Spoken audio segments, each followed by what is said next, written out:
more than 2,000 casualties.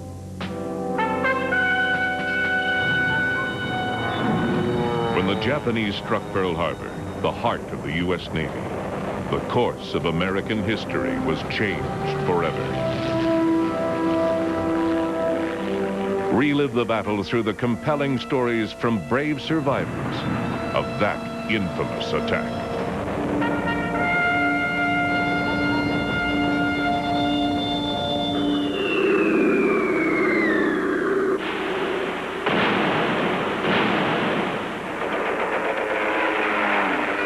December 7, 1941, Pearl Harbor.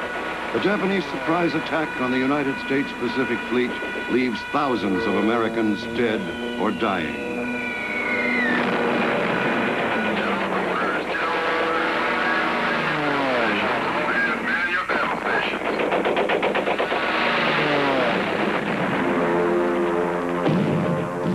Any expectations that the American nation could remain at peace died with them that Sunday morning in a 2-hour attack that caught the U.S. command in Hawaii completely off guard.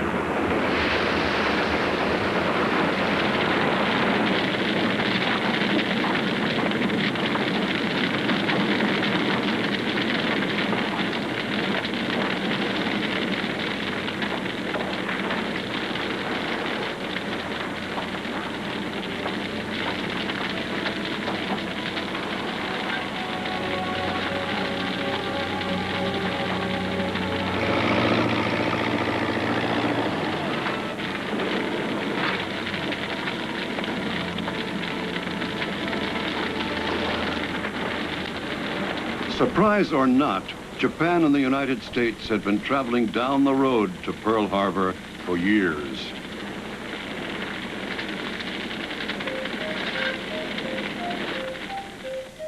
It began in the 1930s when the two countries came into conflict over their role in the Far East.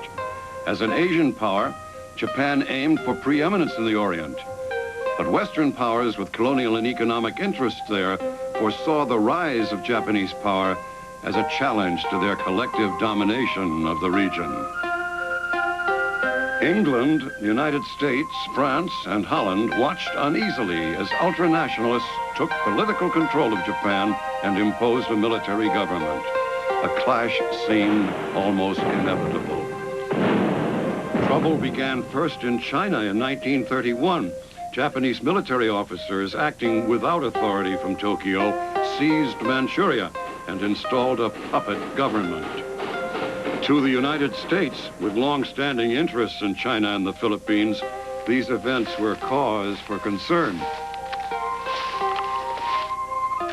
Later, in 1937, the Japanese army provoked a war with China that turned into one of the longest and bloodiest conflicts in history.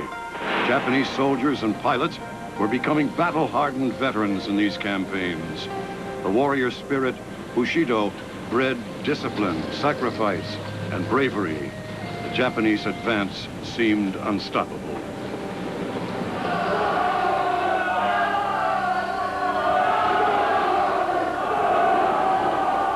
America soon raised her voice in protest, but the Japanese refused to be deterred. Japan had her sights on French Indochina, the Dutch East Indies, and British possessions nearby which produced vital raw materials they desperately needed. Japan had very little in the way of oil resources herself and was dependent on oil imports. Oil runs everything. It runs industry, runs transportation, and most importantly, it ran the Army and the Navy. Any kind of a modern industrial society, any kind of a modern military establishment was just going to come to a grinding halt without oil. Oil, more than anything else, was the linchpin of Japan's military might. No ship could move, no plane could fly, no tank could roll without it. And Japan, an island nation, depended almost entirely on the United States for its imported oil. With Japanese armies closer to U.S., British, and Dutch-controlled territories in the region, Imperial Japan cast a darkening shadow over colonial rule in Asia. When World War II broke out in Europe, the situation in the Far East went from bad to worse.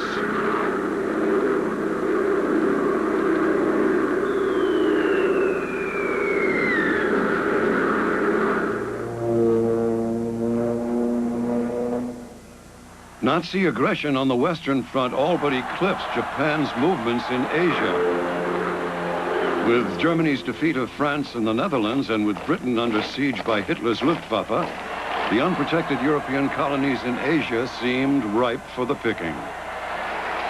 Seeing the potential to paralyze its competition, Japan sided with the Axis powers, Germany and Italy, in the European conflict. In 1940, the Tripartite Agreement was signed, and together the three nations marched confidently toward world domination.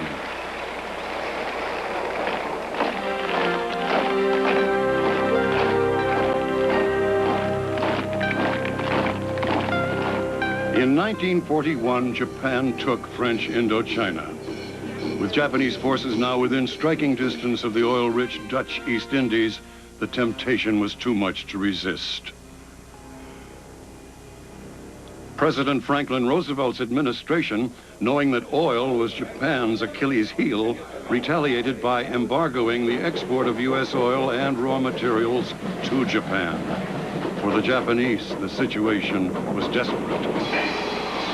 Japan, within a year, was facing economic ruin. She could either disengage in China and cease to desist her alliance with Hitler's Germany and Mussolini's Italy, refrain from that kind of provocation in China, and become more acceptable to the Allies. She chose the road to war. In her thirst for expansion, the Japanese were certain to meet American opposition from the U.S. Navy's Pacific Fleet. But the push into Southeast Asia would require a massive commitment of Japanese naval power, leaving Japanese supply lines and even the home islands exposed.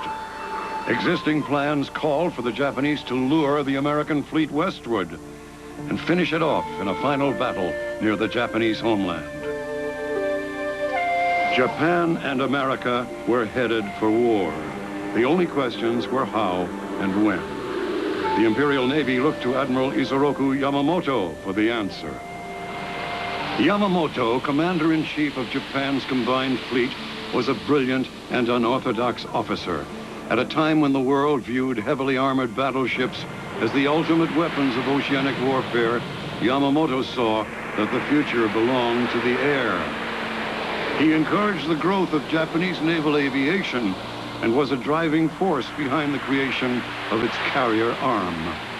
When Japan's leaders made the decision for war against the United States, Yamamoto argued against it, but the die was cast. Yamamoto was an Eastern man that appreciated Western ways. He had been partially educated at Harvard University, a naval attaché in Washington. He knew us as a people. He knew us economically, our industrial strength. He knew us as the moral fiber of this country. He believed a war with the United States could not be won, and often warned his friends in letters and in conversation that this should never take place. And in that sense, he was, I think, different and more far-seeing and had a broader vision than other Japanese officers in either service, either the Army or the Navy. A lot of officers in both services saw the Americans as soft and unable to fight a prolonged war, just not having the stomach for it. Yamamoto knew different, though. But he is also a loyal son of Japan. And once the decision to go to war with the United States was made, he did his duty. And his duty was trying to win the war as quickly as possible and hope the Americans would sue for peace.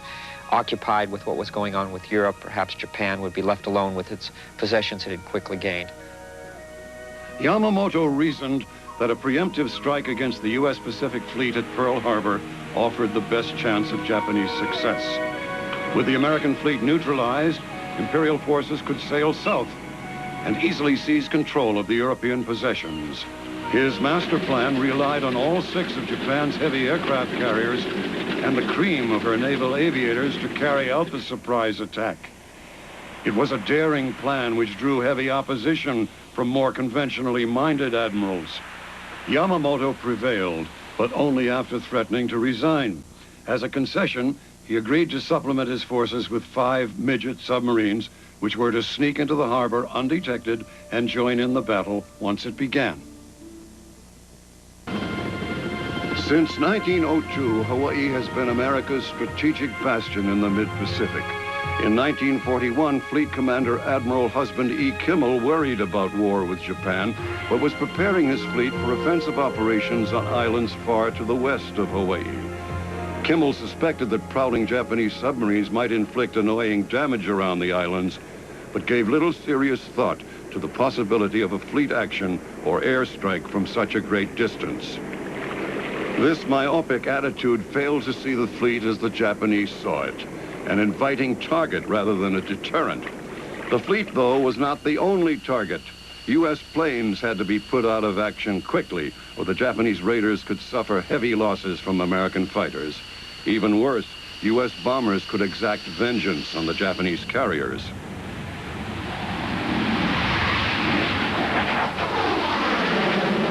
Also marked for destruction were Hickam Field, home base for the Army's heavy bomber force. Wheeler Field, where Army's interceptors lay parked wingtip to wingtip. Kaneohe Naval Air Station with its long-range PBY patrol planes, and Bellows Field on Oahu's windward coast. Pearl Harbor's Ford Island, where the fleet's aircraft were repaired and maintained, and the nearby Marine Air Station at Eva. To round out the Japanese plan, the sprawling Army base at Schofield Barracks was a designated target. Hawaii itself was so heavily fortified with troops, airfields, and coastal artillery, not to mention the presence of the Pacific Fleet, that it was felt to be a Pacific Gibraltar, impregnable to any kind of attack, and the Japanese would be very, very foolish indeed to attack Hawaii. The mindset of the Americans was on the offensive. Then once the war started, the fleet would sail out and tangle with the Japanese and the Marshalls and the Kwajalein Atoll area, and they would develop this War Plan Orange. That's why a lot of resources were held back here at Pearl Harbor. For instance, patrol planes that were supposed to be going around and maybe perhaps spotting approaching ships 360 degrees were held back in reserve, because in the war plan they would be sent out to advanced bases and the scouting arc would stay there. If you have a mindset that you will be on the offensive, you're not thinking of someone coming in right literally in your own backyard and hitting you before you can even move. Hawaii's Army garrison, commanded by Lieutenant General Walter C. Short, had one overriding mission: to protect the U.S. Navy fleet while in Hawaiian waters. With the winds of war in the air, Short made certain that his forces were on the defensive. They trained their weapons and attention not on the horizon, but instead on what they viewed as a more immediate danger: Hawaii's Japanese community. Originally imported to the islands as sugar plantation workers, Japanese immigrants and their descendants accounted for 40% of the territory's population. Many Americans before World War II refused to accept Asian Americans and doubted their loyalty, regardless of whether they were U.S. citizens. To a noticeable degree, the power of prejudice infected the officer corps of the Navy and Army. Tragically, it also influenced the way in which U.S. commanders in Hawaii prepared for war. In the mid-1930s, an obscure Army intelligence officer in Hawaii devised a plan to take hostages from among the leaders of Hawaii's Japanese-American community.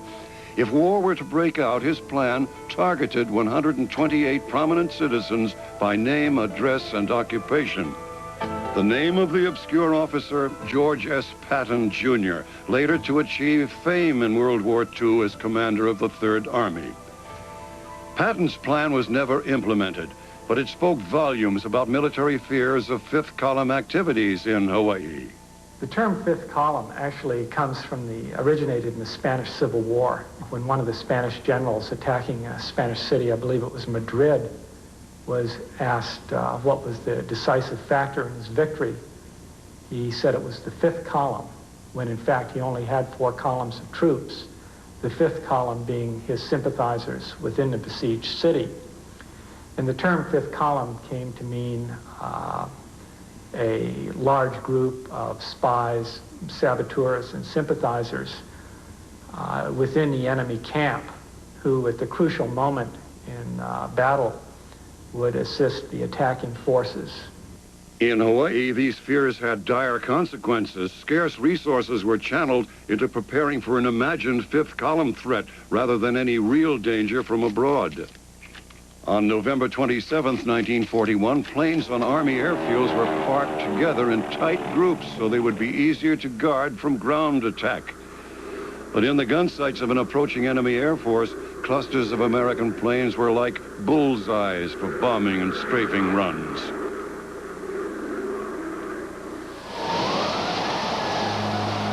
Meanwhile, the 6 carriers and escorting warships of Admiral Nagumo's First Air Fleet slipped unobserved from a remote bay in northern Japan. The Imperial fleet followed a stormy and infrequently used route across the northern Pacific to conceal their movements. Severe weather and the need to maintain radio silence made navigation difficult.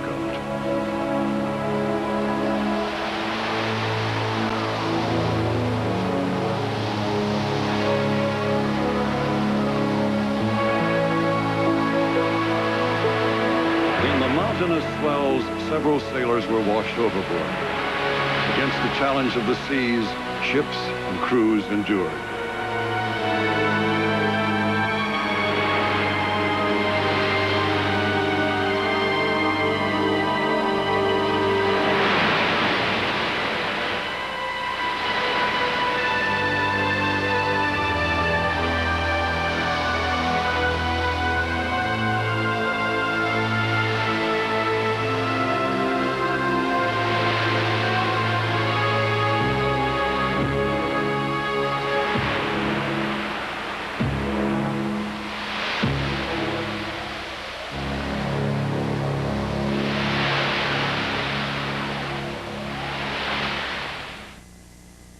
On Sunday, December 7th, the task force came within striking distance of the Hawaiian Islands.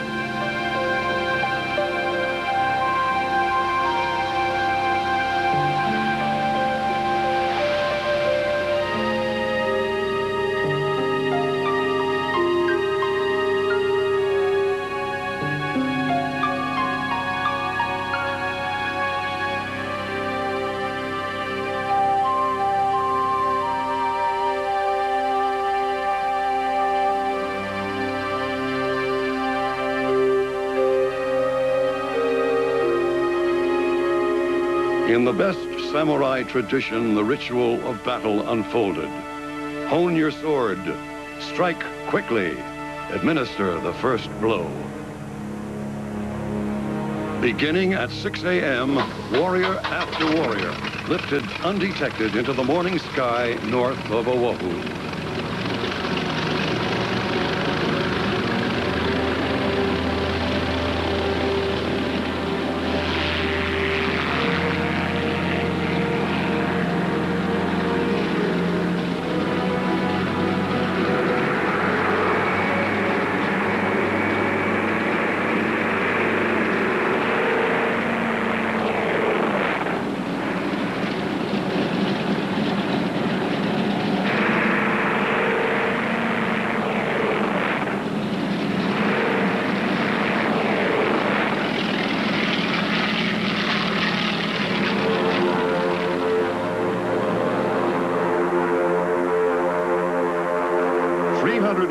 Three attack planes sped in 2 waves toward the heart of American power in the Pacific, Pearl Harbor. The Marauders bore just enough fuel and ordnance to bomb and strafe predetermined targets.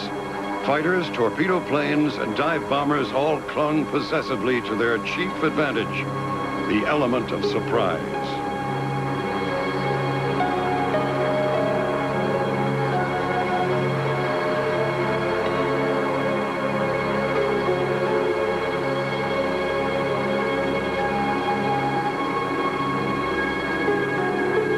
For the advancing forces, the daybreak resembling their Imperial flag was a brilliant omen for success. But even as they winged their way southward, the first glimmering warnings were there for those Americans on Oahu who cared to look for them. There's an old adage in military intelligence that the best information is useless if you don't believe it. Just before 7, 2 young privates, Lockhart and Elliott, at a mobile radar station on the north shore of Oahu, spotted a large blip heading in from the north toward Oahu. They didn't know what it was. They called the information center in Fort Shafter, as they were supposed to do, to report it. And they were told by the senior officer present, "Don't worry about it. They're probably our planes." Well, as it turned out, they weren't our planes. They were the Japanese heading toward Oahu and Pearl Harbor. A flight of B-17s from the mainland was expected to arrive that morning. Because people tend to see the expected, the primitive radar images were not interpreted as a threat. Another warning went unheeded. In the early morning, Japanese midget submarines nearly tripped the alarm system while trying to navigate the narrow channel entrance to Pearl Harbor. That's a very difficult task to do because you got to get in a harbor less than 300 yards wide and not be detected, and it's only 40 feet deep. But the attempt was made. Apparently one of these actually did get in the harbor. But on another submarine, it was attempted to get in, the destroyer Ward was on routine patrol. And she had picked up a signal from the supply ship Antares that was pulling in that morning that something was following her. So the Ward immediately turned into action and swung towards the target and opens fire, depth charge the submarine. A PBY plane also gets into the action, which is a Navy patrol plane, and also drops bombs to assault the submarine. They sink the submarine. And then a message is sent in past 6:30 to SINCA's headquarters to notify them that I've fired a depth charge on a submarine operating within the defensive sea area. Well, like any bureaucracy, it takes a while to bump that up, and certainly that morning was no different. And it got up to Admiral Kimmel eventually, but it was well after 7 o'clock. And he was on his way down to headquarters to check out this incident when the attack begins. While Admiral Kimmel awaited confirmation of the report, the first wave of the strike force was crossing Oahu's north shore. Surprise was complete, and for two great nations, it was the last moment of peace.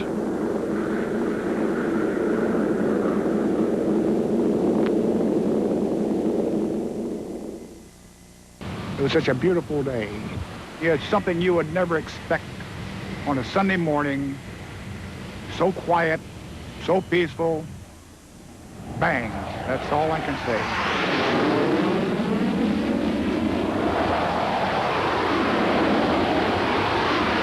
Today, Kaneohe is the site of a Marine Corps air station. On December 7th, 1941, the sprawling peninsula was home for a newly constructed naval air station, supporting long-range PBY scout planes. At 7:48 a.m., the first Japanese bombs fell on Kaneohe. So far as I can see, we were the first to be hit that morning because they wanted to get our planes out of the way so that we could not follow them out at sea in order to reach their carrier task force. I was actually riding the bicycle between the hangars when they strafed me.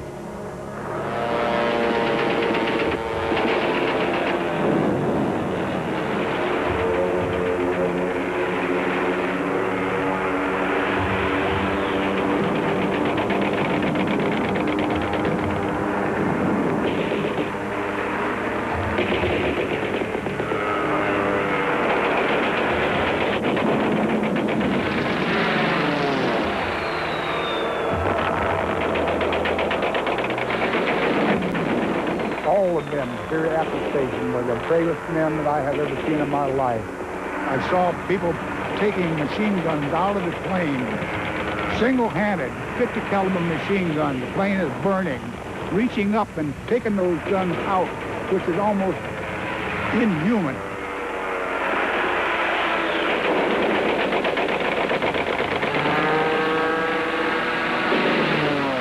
Well, we lost practically every plane we had.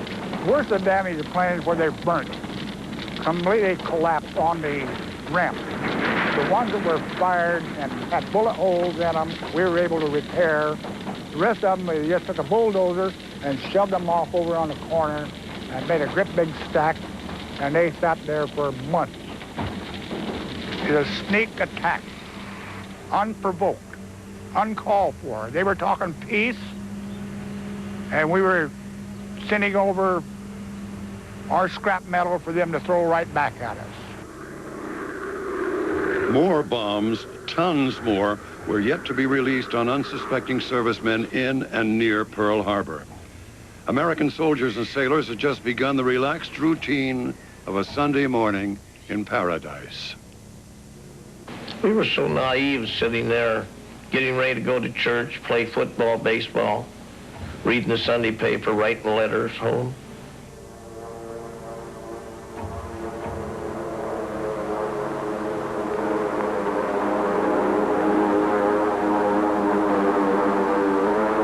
It was not a surprise to see aircraft early on Sunday morning flying, quite a few of them flying around. When the carriers used to come in from sea duty, all of the aircraft used to take off and fly in, and they'd land the aircraft at Port Island. And on the way in, they'd always buzz the place to let everybody, wake everybody up on Sunday mornings, let everybody know the Navy was here.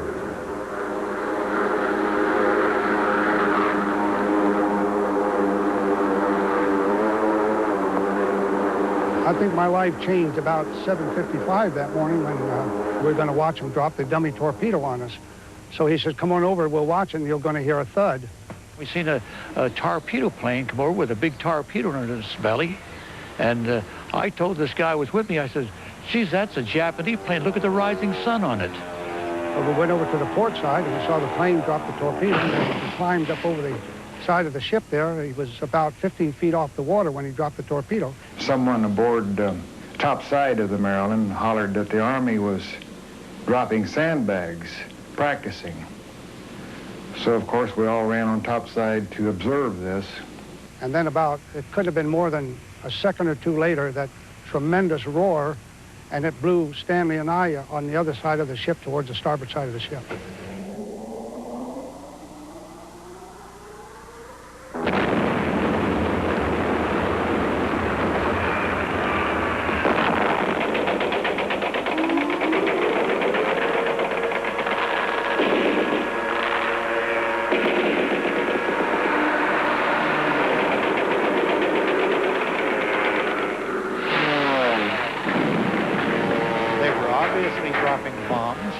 We thought they were marker bombs, and it was a drill.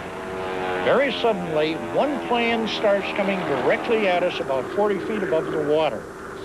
We see red lights flashing from his wings, and we joke and laugh. We say, must be a new type of camera that they record drills in.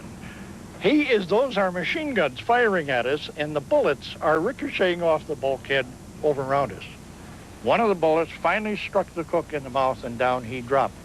We were still being strafed. It was just that, but you just kind of moved around the ship and hoped the hell you didn't get hit. But there was no doubt in my mind about it, because as soon as I saw that first plane and heard the explosions, I knew what it was. And that was the start of a bad day.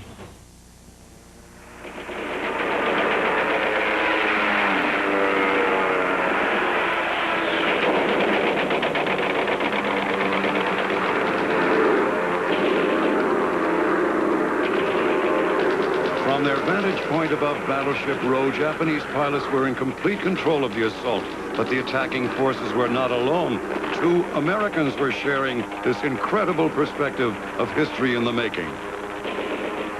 My father was a sportsman pilot, and we frequently would fly on Sunday mornings, just for the fun of it. And Sunday morning, December 7th, 1941 was no exception. And just as we were passing the Honolulu International Airport, which is next to Pearl Harbor, the attack started. So we got a grandstand view of the whole thing. Then we saw debris flying up in the air at Hickam Air Force Base, and I saw planes down on the ground flying very, very low. And I said to my dad, I said, hey, look, there are P-40s taking off, and there's something happening to the hangars. And he said, P-40s, hell, they're traps. We saw the fires and the low-level strafing and the skip bombing. We could see that from the air. We could see the fires in Pearl Harbor and the ships burning and the confusion, anti-aircraft fire from the ships. So we were up above the action, and we felt safer there. And that's why we stayed up almost a half an hour, circling around and around. Well, I think they probably saw us for what we were. It was just a small private airplane that was caught up in the air in the attack, and we were no threat to them. And actually, the people that were worried about us were the Army on the ground. They thought that we were directing the attack, and so they tried to shoot us down, but fortunately they missed. We're here. The primary targets of Yamamoto's airmen were the aircraft carriers of the Pacific Fleet.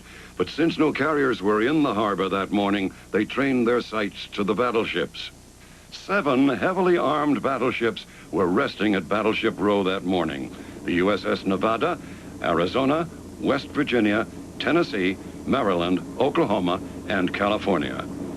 Despite the impressive firepower concentrated in the harbor, American forces found themselves nearly defenseless.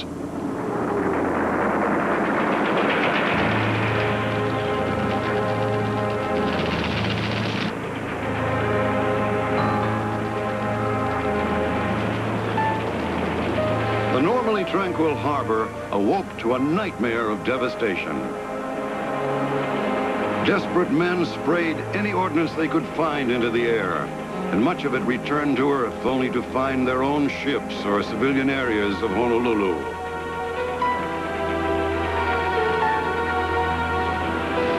The larger battleship guns were of little use against aerial targets.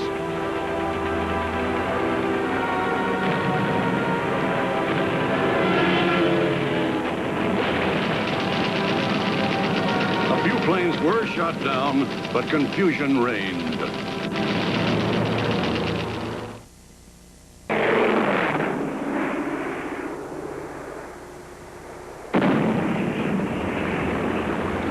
U.S. battleships were considered unsinkable.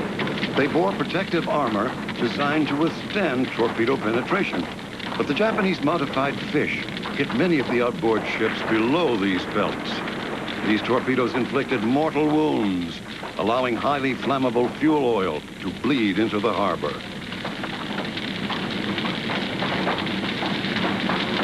High-level bombers followed, cascading lethal payloads onto the ships that were moored inboard.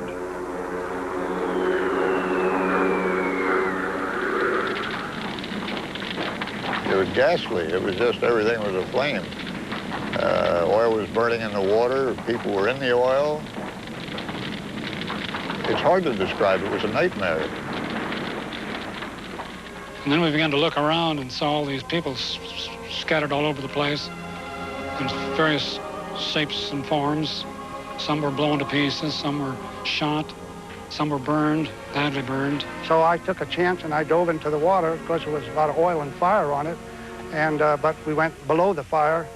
And then we came up, and then you'd splash away to make a hole, and then you'd take a deep breath and you'd swim some more until you got to Fort Island. On Battleship Row, the West Virginia suffered the heaviest torpedo damage. Torpedoes slammed into the ship's port side, and she settled quickly. The shallow depth of Pearl Harbor kept her deck above water, and fires consumed the ship for hours. We heard this thump. Then the ship started to list immediately, and general quarters went, and almost simultaneously, abandoned ship went. As the guys would come up from down below on fire, we'd throw them down on the deck, and then we'd roll on top of them because we couldn't get any water going until the fireboats finally come up to the ship to help us put out the fires. As on all ships, heroism aboard the West Virginia was commonplace that day. The ship's captain, Mervyn Benyon, was mortally wounded by a bomb fragment. The dying captain fought the ship until he lost consciousness.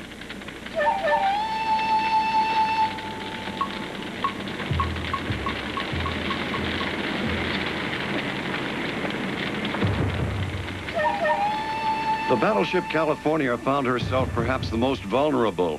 Her inner hull had been partially exposed for inspection and maintenance. When Japanese torpedoes slammed her broadside, fuel oil and seawater flooded the interior compartments. And as you know, the banks of the harbor and things like that aren't straight up and down. They're at this angle, and we settled down to the bottom, and then naturally we started leaning over. And they were sure that we were going to overturn. Quick damage control kept the California from sinking right away. Eventually, abandoned ship was ordered, but she remained afloat. The crew returned, only to abandon her again.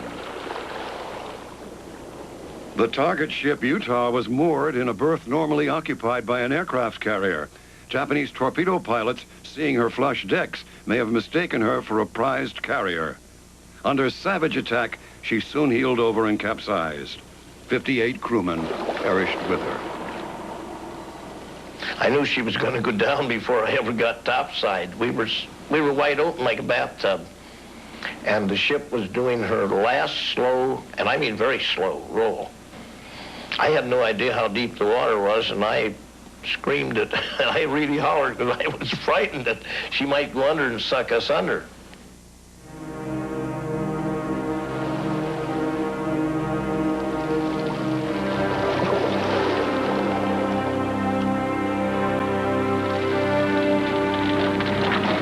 USS Oklahoma suffered the same horrific fate as the Utah, capsizing quickly after being battered by Japanese torpedoes. As she lay useless and unnaturally prone in Battleship Row, her men struggled to escape. Many sailors in Battleship Row now found themselves trapped in air pockets deep within their stricken ships. They were surrounded by water with no hope of escape. Most had never even seen their attackers. Men waited in the dreadful darkness for days as rescuers cut into the ships with torches and air hammers. You couldn't do anything. There was nothing to do. We didn't even think to tap. Of course, you prayed a lot. That's all there was to do. Can't go through a steel bulkhead. And then we realized that we were upside down and where we were. And knowing where we were and underwater, we just were resigned to the fact we thought the air would go bad, and that would be that. See, they couldn't just cut wildly in there. You had ammunition, you had fuel oil, and everything else. In fact, they cut into a compartment that was cork lined. They were using torches. And by the time they got it cut open, the two guys had suffocated that were in there.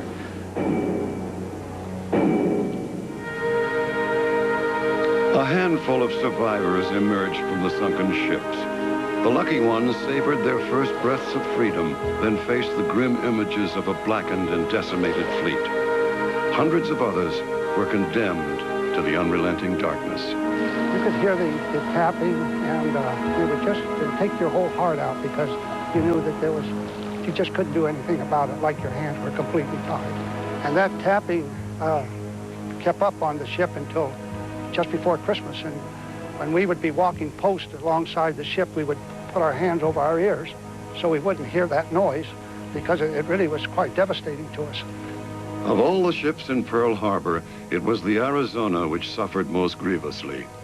John Anderson, who was aboard with his twin brother Delbert, remembers. I dropped out the trapdoor of the number 4 turret. Well, when I got outside, it was a horrible mess. The fellows that were burned so bad that when you picked them up, your hands slid off with a load of skin in each hand, and you couldn't hold on to them with the skin slipped off. Fire was all around us, but it didn't get me. During the first wave of the attack, a Japanese bomb ignited the battleship's forward magazines. Over 1 million pounds of explosives ripped the ship apart, killing more than 1,000 of her crew instantly.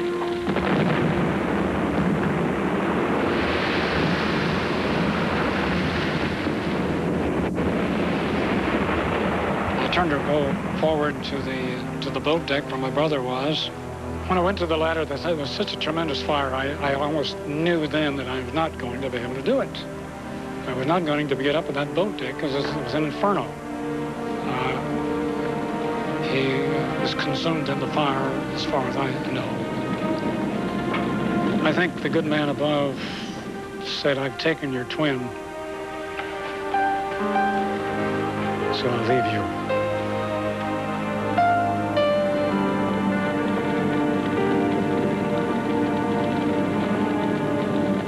As the life burned out of Battleship Row, the rising smoke cast a darkening shadow on the already bleak day.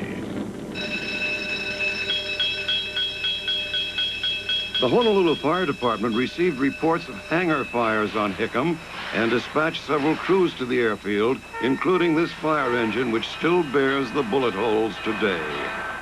The firefighters had no idea that the base was under attack.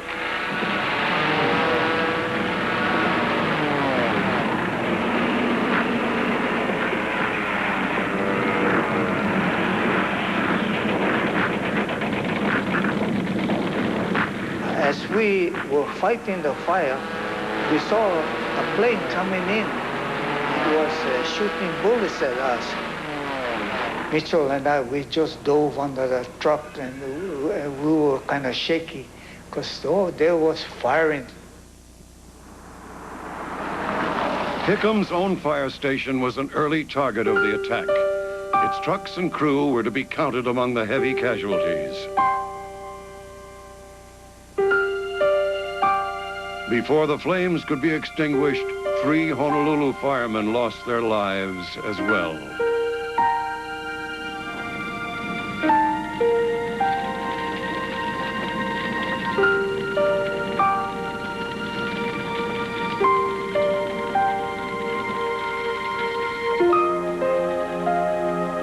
I never saw such disaster in my life.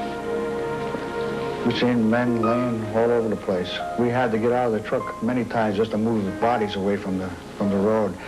Barracks burning, planes on fire. By the time we got to our position, it was all over.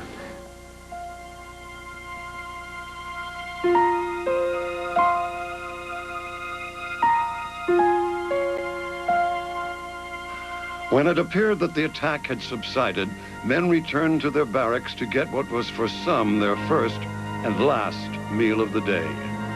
The second wave of high-level bombers hit the mess hall. At least 60 died. The barracks is now a headquarters building, but its battle scars have been honorably preserved.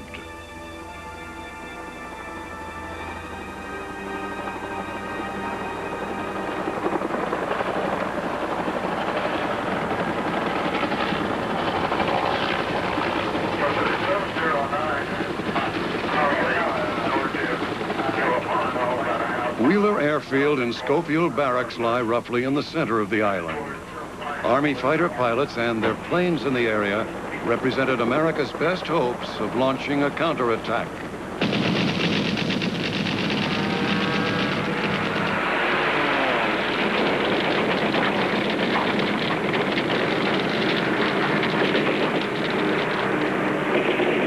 They got 2 rows of P-40s that were parked wingtip to wingtip, and they got every one of them.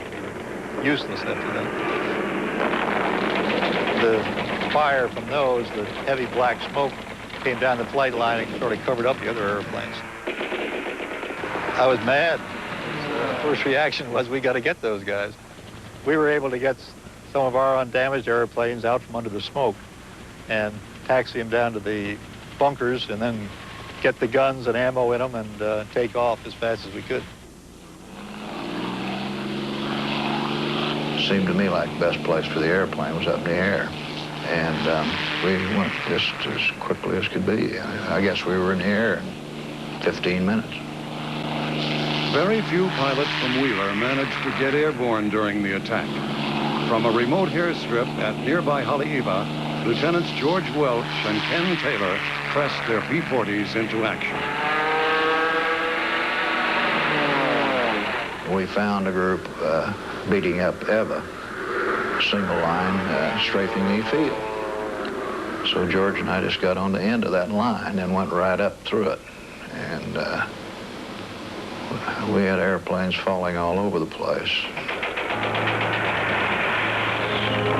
Though vastly outnumbered, American pilots fought bravely and downed several Japanese planes. They alone could not stem the tide of aggression.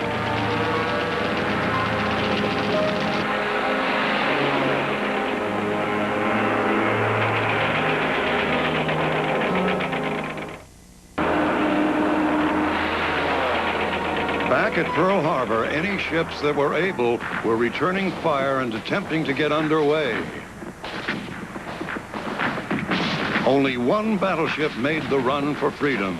The USS Nevada, battered by torpedoes and bombs, raced toward the narrow Pearl Harbor Channel and the open sea beyond. We were so thrilled that the battleships were getting underway, but the Japanese had other ideas about it.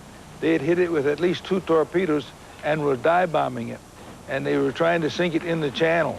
and we could see that it was sinking, it was burning, the whole front end of the ship was on fire. They backed it down over by Waipio Peninsula, and they sent a couple of tugboats over to help push it up on the bank and get it out of the channel. And that is where it died. At Floating Dry Dock 2, the destroyer Shaw provided one of the most unforgettable images of the attack when her ammunition was ignited by a Japanese bomb. The dry dock's valves had to be opened and the ship scuttled to prevent further damage from the flames. At 1010 dock, the mine layer Oglala and cruiser Helena were side by side. A torpedo was dropped toward the Oglala. Now, the torpedo did not touch the Oglala, my ship. It went under our keel and slammed into the USS Helena. Our plates dropped out of the bottom of our ship from the concussion. The Oglala began to list and take on water. A civilian tugboat separated the two ships. When she finally capsized, the Oglala was clear of the Helena. At Dry Dock 1, the battleship Pennsylvania and destroyers Cassin and Downs were high and dry for repairs. The two destroyers were decimated by Japanese bombs and secondary explosions from their own magazines.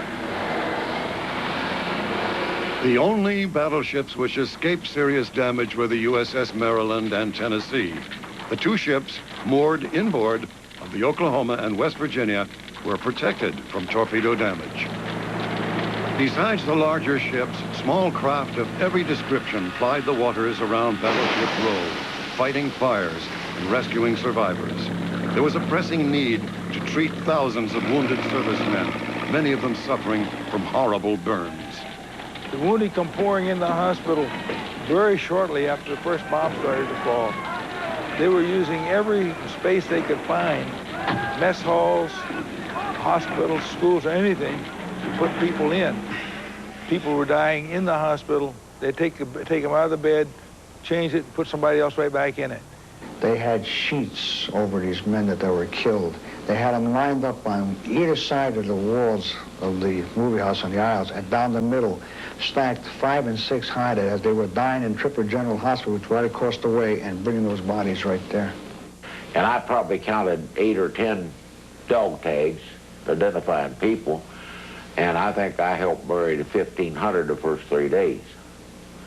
So nobody wore dog tags. In fact, when you pick up 4 and 5 pieces to form one body, why, you don't know who you got. Of the 5 Japanese midget submarines, only one escaped destruction. Ensign Kazuo Sakamaki and 9 other submariners had hoped to play a glorious role in battle. Circumstances deprived Sakamaki of his wish. He missed the channel entrance altogether and found himself stranded miles from his destination. His vessel was captured intact, and Sakamaki became America's first prisoner of war. While Sakamaki faced captivity, civilians on Oahu were trying to cope with the disaster.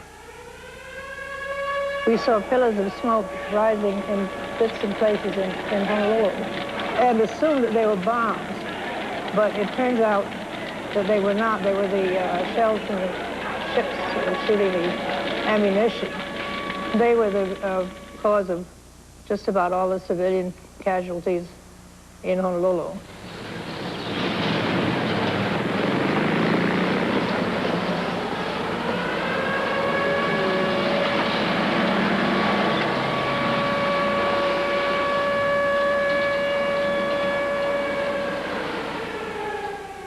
Half a world away, Washington and the rest of the nation learned of the attack and reacted with shock and disbelief. Japanese ambassadors Nomura and Caruso were to present a statement breaking off talks between the two nations at 7:30 a.m. Hawaii time. But delays brought them to Hull's office after the attack had begun. The secretary denounced Japan's conduct in scathing terms that left Nomura and Caruso stunned. But back on Oahu, it was the Americans who were stunned in the wake of disaster. In less than 2 hours, the Pacific Fleet and her air forces lay in shambles.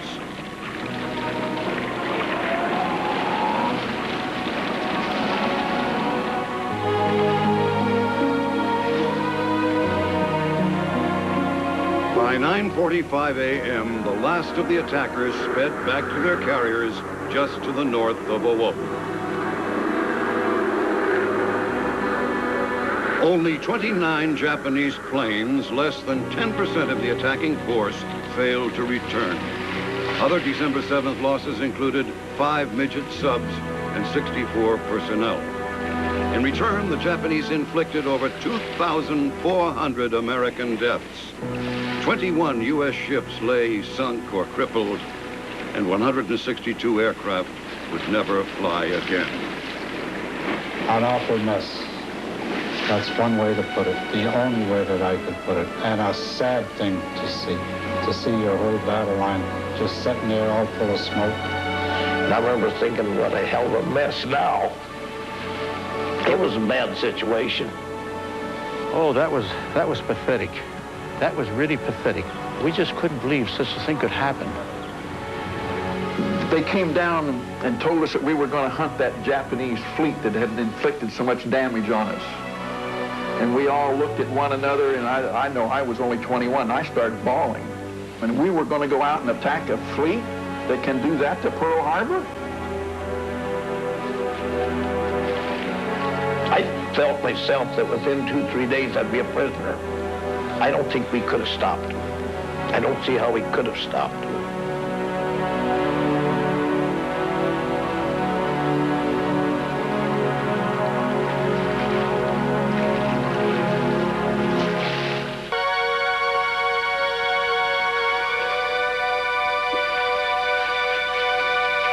With the threat of invasion somewhere on the horizon, survivors on Oahu prepared for one of the longest, darkest, wildest nights in the island's history.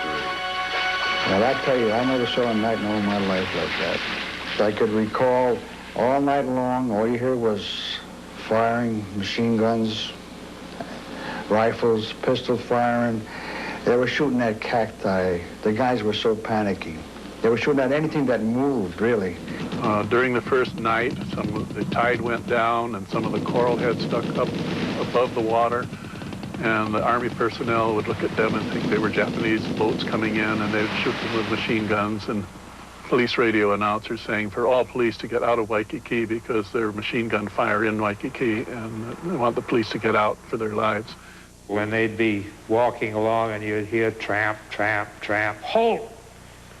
Halt and identify yourself. Tramp, tramp, bang! Then they'd get more and more trigger happy, and you'd hear tramp, tramp, tramp, bang, halt! So that night when we hollered halt and nobody answered back, we started shooting. And the next morning we had cats and dogs ever so often around there from where we had hit them. And we kept ducking bullets. We could hear them winging by.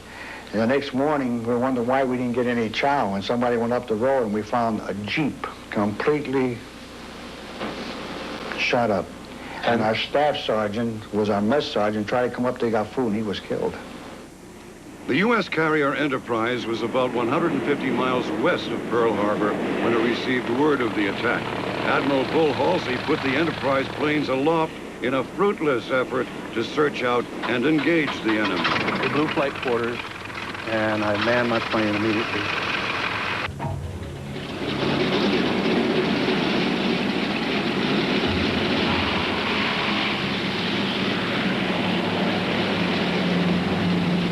Tragically, 6 of the Enterprise fighters tried to land at Ford Island that night. They were mistaken for returning Japanese, and all but one was shot down. My gas gauge had been saying empty for 10 minutes. My wheels were down. I was coming in for a landing. At that moment, every gun, everybody that had a rock, every rifle, every pistol started to shoot at us. The whole sky was ablaze. It was just like walking on a blanket of fire. It was just terrible. 5 of us were shot down. The planes were shot down. 3 of us were killed. I was the only one to get down alive with a plane at Ford Island. I think I would have done the same thing. I would have shot at anything that moved, particularly something from the air. They didn't know that it wasn't the Japanese coming back, and I don't blame them a bit. I'm not mad at them. I'm not mad at anybody. I'm just damn lucky to be down. December 7th, 1941, a date which will live in infamy. The United States of America was suddenly and deliberately attacked by naval and air forces of the Empire of Japan. One question has divided Americans for decades. Did the United States have advance warning of the plan to attack Pearl Harbor? Some say yes. With a program called Magic, U.S. codebreakers were successful in cracking Japan's diplomatic code. This allowed the president and his advisors to intercept communications between Japan and its embassies. These coded messages reveal rising tensions between the two nations. Japanese envoys were given only until the end of November to complete negotiations. Nowhere was there mention of Pearl Harbor or any other military target. Pearl Harbor is a classic example of many things going wrong and people making misjudgments. Conspiracy, there's no evidence, and there has to be evidence. Because if not, you're asking people to believe that the president, his military staff, and those within the cabinet are guilty of treason. And I'm not ready to accept that, and neither are many historians ready to accept that. Certainly there has not been any evidence presented to the National Park Service to indicate conspiracy.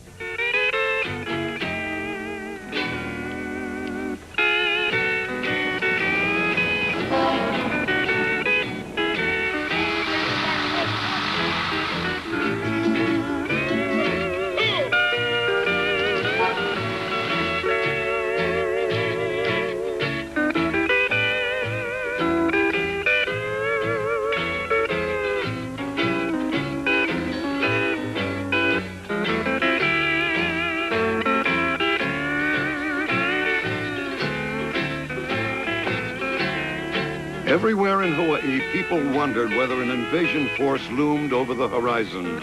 And if so, could Hawaii's Japanese community be trusted? Fear bred suspicion.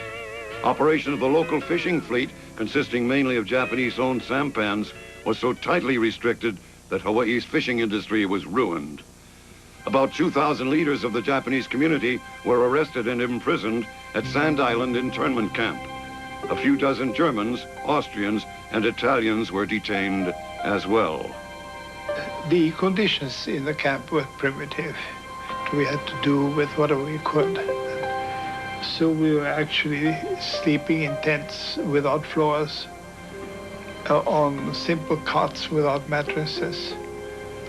The ground was soaked most of the time. And step by step, the cots sank into the ground and we were sleeping in the mud. Conditions at Sand Island eventually improved. Within several months, most detainees were relocated to mainland camps or released. Ironically, while Hawaii faced the greatest danger of invasion, the Army rejected thousands of loyal Japanese Americans willing to fight for their country. Japanese ROTC members had defended Honolulu during the December 7th attack. In January of 1942, they were discharged from the Territorial Guard. It appears that the War Department and the military finally discovered to their horror that Oahu was being guarded by all these hundreds of soldiers of Japanese ancestry. And that was apparently militarily untenable. Japanese Americans were eventually called to arms, and there was no lack of volunteers. These men became the core of the famous 100th Infantry Battalion and 442nd Regiment, which served with distinction in Europe. It was not just a matter of putting on the uniform. You had to go one step further. We had to overcome this suspicion that others had and show them that you're willing to put your neck on the line. We had to uphold our personal honor and to demonstrate that we were just as good Americans as anyone else. And that was a very costly demonstration. When it came to combat, Japanese American soldiers were compelled to go for broke. As one of the most decorated units in Army history, the 442 fought not only the enemy, but racism, and won. Because the war in Europe had strategic priority, resources for defending Hawaii were dangerously thin. As civilians evacuated to the mainland, supplies and reinforcements trickled in. Big guns from the Arizona and other ships were salvaged and converted into coastal artillery, but these precautions offered little reassurance. Regular enemy probes kept Hawaii's defenders on edge, and their fears were not without foundation. In March of 1942, Japanese bombers again tested Hawaii's defenses. A pair of well-armed flying boats based in the Marshall Islands tried to repeat the December 7th attack, but nighttime cloud cover spoiled their aim. After traveling 5,000 miles, their bombs fell harmlessly into the ocean and the hills above Honolulu. During those tense months, salvage work went on at Pearl Harbor at a frantic pace. Priority one was the task of resurrecting America's fallen fleet from its watery graveyard.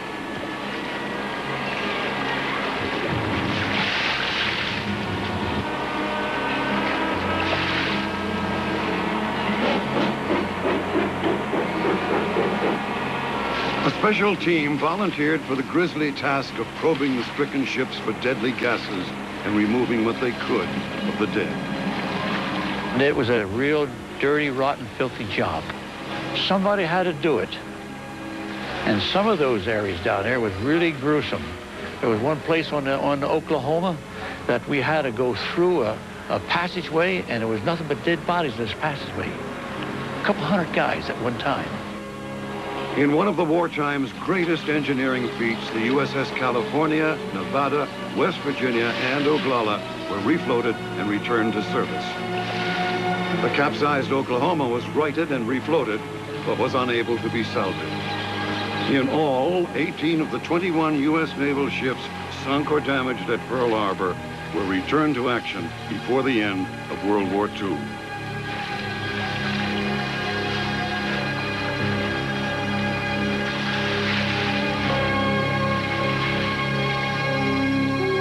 The remains of the USS Arizona and Utah, ruined beyond repair, still lay undisturbed in the waters of Pearl Harbor.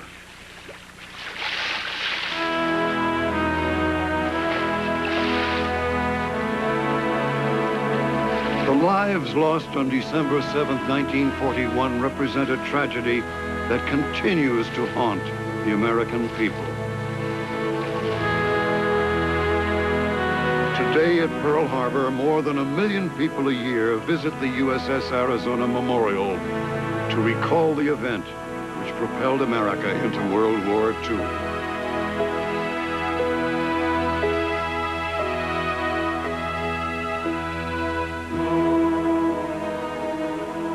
What has the USS Arizona Memorial come to represent? Well, if you went out for a visit to the memorial, of course, you see the names of the casualties on the USS Arizona itself. 1,177 men who lost their life. But over a period of time, I think the USS Arizona Memorial has come to represent the entire attack on Pearl Harbor and has become probably the main feature, the war memorial that represents what happened here 50 years ago. She has been inscribed with the names of those who perished on the ship, silent yet eloquent testimony to the tragedy and waste of war. The real cost of war, as it is measured in lives, someone's child, someone's parent, someone's brother.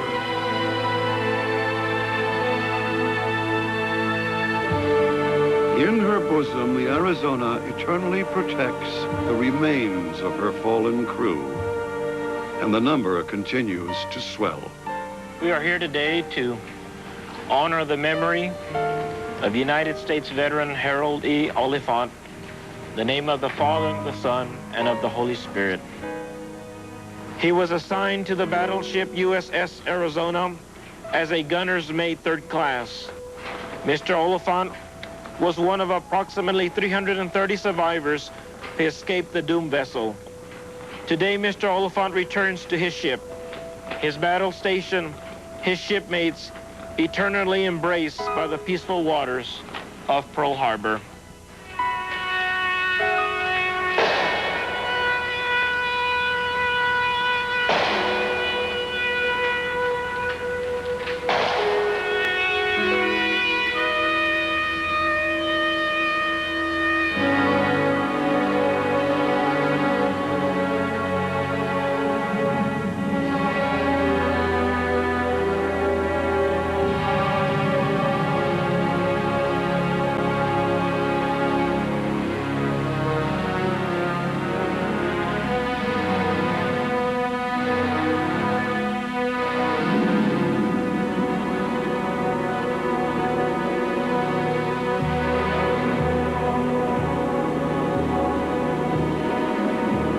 5 decades later, the USS Arizona lies painfully silent, disturbed only by the sweeping tide.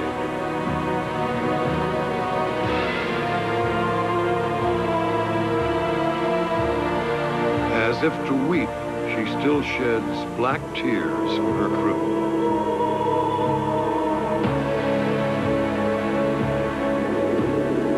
The daily vigil continues, a constant reminder of a Sunday morning long ago.